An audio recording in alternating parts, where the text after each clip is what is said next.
Imagine a couple heading out on a routine adventure, a day meant to strengthen their bond, only to end in a tragedy that shocks an entire community. This is a story where one seemingly innocent action or a single wrong decision changes everything forever. On April 19, 2015, Angelica Graswald and Vincent Viafor set off for a kayaking trip on the Hudson River.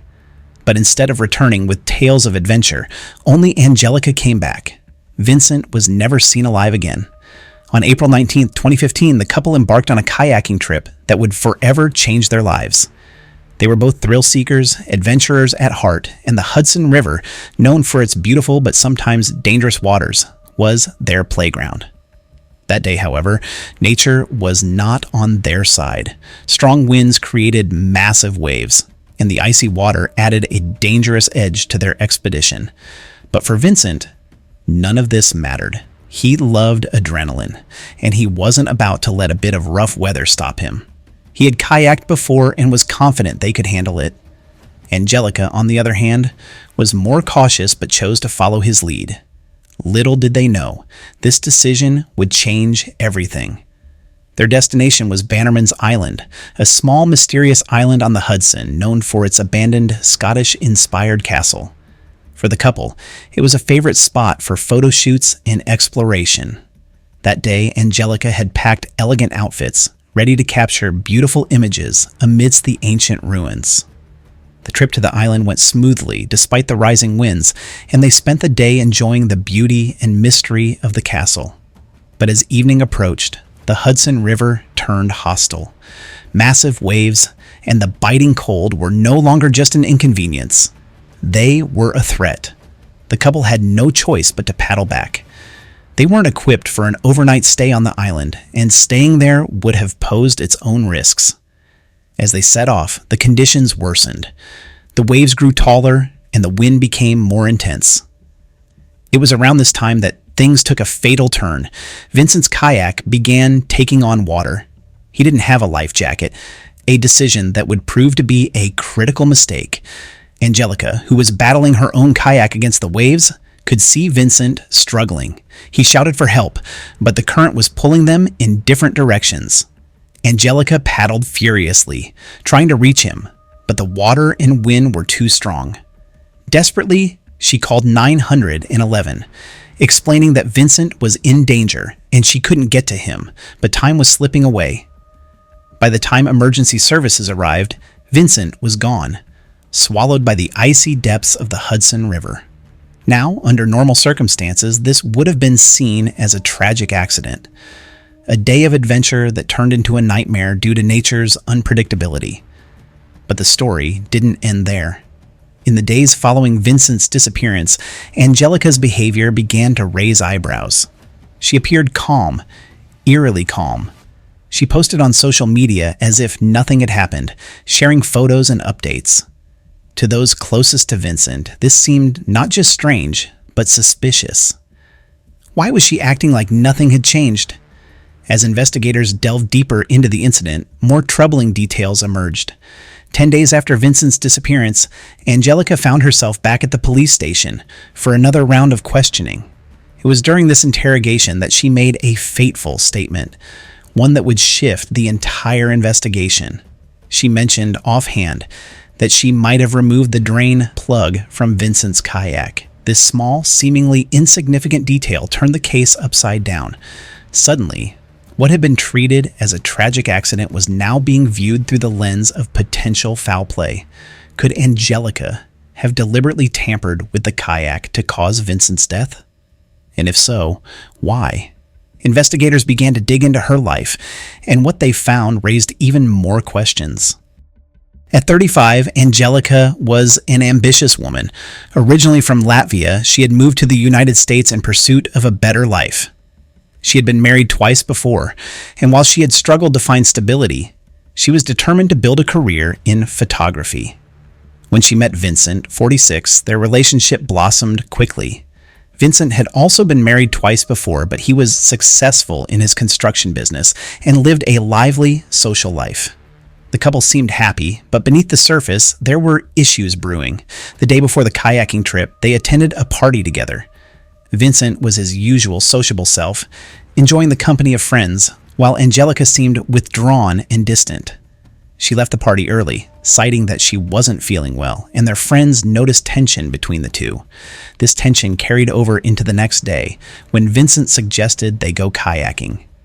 It was a decision that Angelica would later describe as a way to patch things up between them. But was there more to it? As investigators pieced together the events leading up to Vincent's death, they began to suspect that Angelica's calm demeanor and her statement about the drain plug weren't just coincidental. They uncovered that Angelica was the beneficiary of Vincent's $500,000 life insurance policy. With no steady job and financial troubles looming, this revelation provided a possible motive. Was it enough to suggest that she had planned his death? Investigators thought so. They also learned that Vincent had confided in friends about his doubts regarding their relationship. He described Angelica as manipulative and controlling, particularly when she drank. Just weeks before his death, he was seriously questioning whether he should marry her. With this new information, the investigation took a darker turn. What had initially been seen as a tragic accident now appeared to be something more calculated. But there were still questions. Was Angelica capable of such a crime? And if so, how had she pulled it off?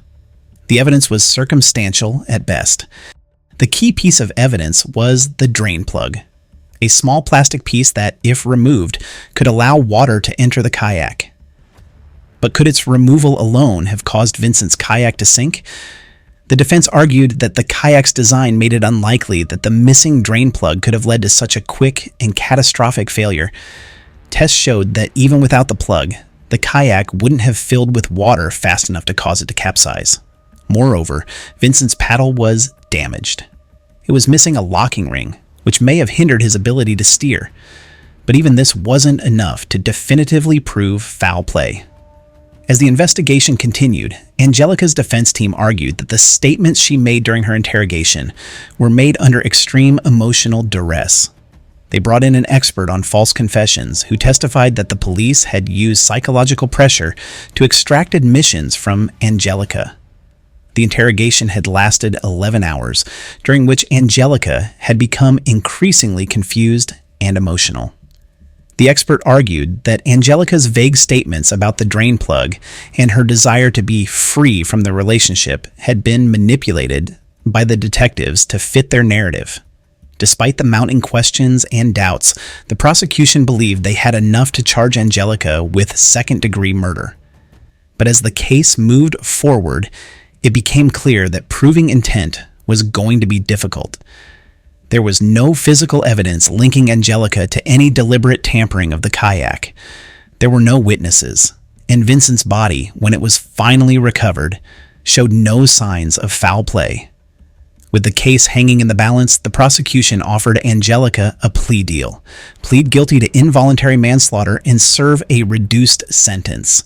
Realizing that a conviction for murder was unlikely, but still wanting to hold her accountable for Vincent's death, Angelica accepted the deal. She was sentenced to 4 years in prison, but due to time served, was released after just 32 months.